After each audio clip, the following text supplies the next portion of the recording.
बिस्मिल्लाहिर्रहमानिर्रहीम, अस्सलाम वालेकुम। दोस्तों, क्या आप जानते हैं कि एक खाली जहाज़ का वज़न कितना होता है? अगर हम बोइंग 777 की बात करें जो कि PIA के इस्तेमाल में है, उसके खाली जहाज़ का वज़न सिर्फ 387 टन है। अगर सादा अल्फाज में समझने के लिए बात की जाए तो 3,51,080 किलोग्राम का एक खाली जहाज़ होता है। फिर इतना बड़ा और भारी जहाज़ आखिर उड़ कैसे लेता है? आखिर ऐसी कौन सी टेक्निक हज़रत इंसान ने इस्तेमाल की कि इस चीज़ को मुमकिन बनाया? आज हम इंजीनियरिंग के इस शाहकार को समझने की कोशिश करेंगे कि लाखों किलोग्राम वजनी मशीन को कैसे हवा में इतनी स्पीड से और इतनी ऊंचाई पर उड़ाना मुमकिन हो गया। दोस्तों, हम ये समझने की कोशिश करेंगे कि एरोप्लेन आखिर कैसे उड़ता है। एक पायलट इतनी बड़ी मशीन को आखिर कैसे कंट्रोल करता है जिसमें गलती की कोई गुंजाइश नहीं, क्योंकि गलती का मतलब उसमें बैठे हुए 300 अफराद की फौरी मौत। लेकिन इसके बावजूद हवाई सफ़र को दुनिया का सबसे महफूज सफ़र समझा जाता है। नाज़रीन इकराम, जैसा कि हम जानते हैं कि एक नज़र एरोप्लेन को देखने पे इसके कुछ ही पार्ट्स हमें नज़र आते हैं, जिसमें इसकी मेन बॉडी, इसके विंग्स या जिसे हम पर कहते हैं, इसकी टेल या जिसे उर्फ़े आम में दुम कहा जाता है। विंग्स के ऊपर इंजन फिक्स होता है जिसका काम इसे ताकत मुहैया करना होता है ताकि ये अपनी स्पीड को बरकरार रख सके। एक दिलचस्प बात यह है कि जहाज़ के विंग्स को कभी भी एक सॉलिड पीस में नहीं बनाया जाता, इसे काफ़ी मूवेबल पार्ट से मिलकर बनाया जाता है। विंग्स और टेल का डिज़ाइन फ्लूइड मैकेनिक्स का शाहकार है, इसे एक स्पेशल शक्ल में बनाया जाता है। दोस्तों, फ्लूइड मैकेनिक्स को समझने के लिए मैं आपको बचपन की एक दिलचस्प शरारत याद दिलाता हूँ जो कि एग्जैक्टली इस टेक्निक की अक्कासी करती है। बचपन में जब कभी हम कार या गाड़ी में बैठते थे तो हाथ को प्लेन की शक्ल देके खिड़की से बाहर निकालने की कोशिश करते थे। हमारे पेरेंट्स हमें ऐसा करने से रोकते थे, लेकिन फिर भी हम ये शरारत करते थे। अब ज़रा याद करें बचपन की इस शरारत को। जब हम हाथ की शेप को ऊपर की तरफ थोड़ा सा करते थे तो हमें हवा की एक फोर्स लगती हुई नजर आती थी, जो हमें वाज़ेह तौर पे महसूस होता था कि हमारा हाथ ऊपर की तरफ फ्लाई कर रहा है। और जब इसी तरह हम हाथ को नीचे की तरफ, ज़मीन की तरफ थोड़ा सा करते थे तो सामने से आती हुई हवा की फोर्स हमें ज़मीन की तरफ धकेलती थी और हमें वाज़ेह तौर पे अपना हाथ ज़मीन की तरफ जाता हुआ महसूस होता था। दोस्तों, इसी को फ्लूइड मैकेनिक की एयरफॉयल शेप कहते हैं। ये एयरफॉयल लिफ्ट फोर्स पैदा करती है जो को जहाज़ को ऊपर उड़ने में मदद देती है। जब विंग्स या पर की शेप फ्रंट से या सामने से ऊपर की तरफ और टेल से नीचे की तरफ होती है तो जहाज़ को अप लिफ्ट मिलती है और जहाज़ ऊपर की तरफ उठने लगता है। ये अप और डाउन लिफ्ट स्पीड और एंगल्स पे डिपेंड करती है।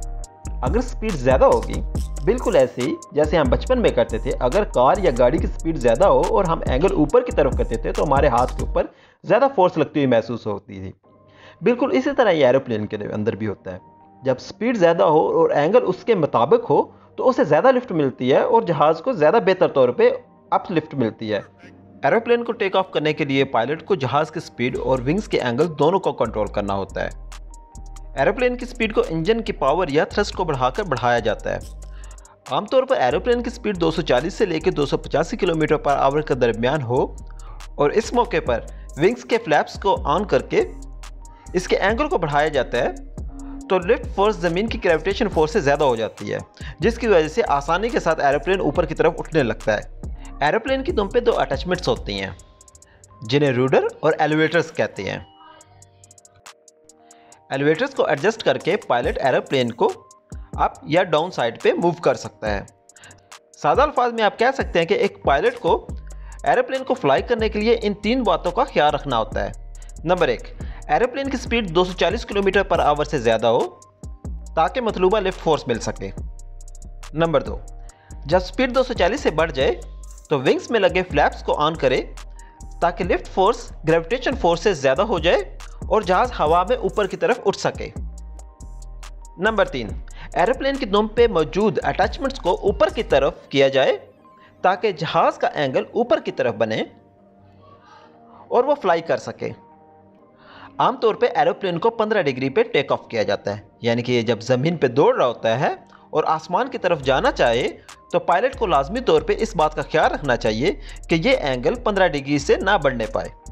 अब हम एरोप्लेन के इंजन के थ्रस्ट की बात करते हैं कि इंजन ये थ्रस्ट या ताकत पैदा कैसे करता है। एरोप्लेन में टर्बोफैन इंजन इस्तेमाल करते हैं। इस इंजन में फ़ैन रिएक्शन और एग्जॉस्ट रिएक्शन इंजन को थ्रस्ट या ताकत देता है ताकि वो आगे की तरफ बढ़ सके।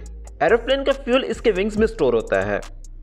ज़्यादा एक्सीलरेशन के साथ इंजन को ज़्यादा फ्यूल मिलता है, जिसकी वजह से एग्जॉस्ट फोर्स ज़्यादा होती है और एरोप्लेन को थ्रस्ट और भी ज़्यादा मिलता है।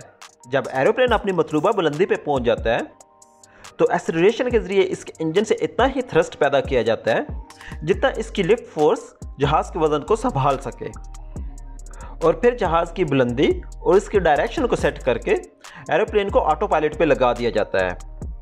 अब हम एरोप्लेन के सबसे इम्पोर्टेंट फंक्शन की बात करते हैं कि ये टर्न कैसे लेता है, क्योंकि एरोप्लेन को टर्न करना ही सबसे मुश्किल काम होता है। आप शायद सोच रहे होंगे कि टेल पे लगे रूडर को एडजस्ट करके एरोप्लेन को टर्न दिया जाता है, जबकि ऐसा नहीं होता।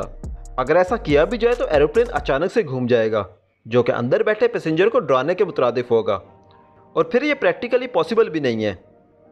एरोप्लेन को टर्न देने के लिए सेंट्रीफ्यूगल फोर्सेस का इस्तेमाल किया जाता है। पायलट को ये फोर्स इस्तेमाल करने के लिए एक एरोलन जो कि विंग के ऊपर लगा होता है ऊपर की तरफ, जबकि दूसरे को नीचे की तरफ करना होता है ताकि लिफ्ट फोर्स में थोड़ा सा फ़र्क आ जाए। इस लिफ्ट फोर्स में फ़र्क की वजह से एरोप्लेन राइट या लेफ़्ट साइड पे मूव हो जाता है। इसके टर्न होने का इन्हिसार एरोप्लेन के एंगल डिफरेंस और इसकी स्पीड पे होता है। लेकिन इस तरीकाकार का एक नुकसान भी है। जब एरोलन को यूज़ किया जाता है तो अप लिफ्ट और डाउन लिफ्ट सेम नहीं होती, जिसकी वजह से एरोप्लेन की डायरेक्शन बिगड़ने का खतरा पैदा होता है। अब यहाँ पे रूडर्स को इस्तेमाल किया जाता है ताकि इस एडवर्स याह को कंट्रोल किया जा सके। कॉकपिट में मौजूद कंट्रोल कंप्यूटर इस सारे सिस्टम को एक्यूरेटली कंट्रोल करता है, जिसमें ज़रा बराबर भी डिले नहीं आता। एरोप्लेन को लैंड करने का अमल बिल्कुल टेक ऑफ से उल्टा होता है। लैंड करने के लिए पायलट को जहाज़ की स्पीड को कम करना पड़ता है और उसके एंगल्स को डाउन करना पड़ता है।